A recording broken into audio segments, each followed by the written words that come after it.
This might seem unfriendly, but it's said with love. I spent 5 years running newsfeed. Everything in Instagram has seemed infinitely more friendly. Well, then this is going to be great. But when you look at stories, and you look at its origins with Snap, and then Alex on Schultz told me that it was actually hailed from cacao.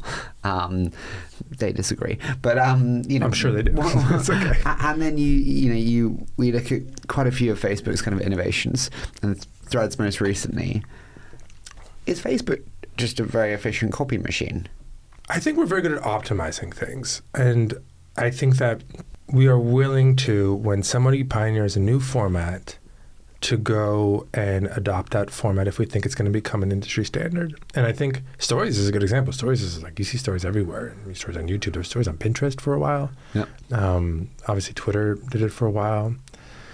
So I think that is part of our DNA, is that we're competitive. We are always worried that, and I think this is good, that the world will change around us and we won't change fast enough to keep up. So we are willing to take risks that sometimes really blows up in our face. What's the biggest risk that's blown up in your face? Because they all seem to have worked in hindsight.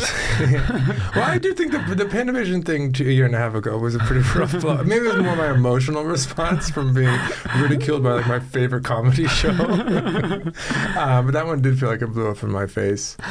Can I ask you a hard one as well, which is how do you determine between an innovation that is sustainable and you should learn from and incorporate versus one that I don't know if it's sustainable? We've seen the rise of Be Real. Yeah. People have very strong opinions on whether it's sustainable or not.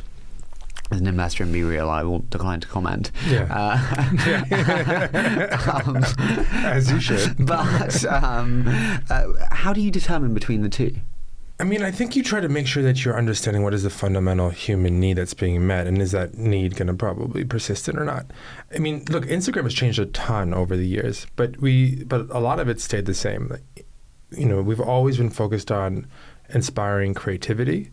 We've always been focused on bringing people together, and how people share and how people entertain themselves has changed a lot.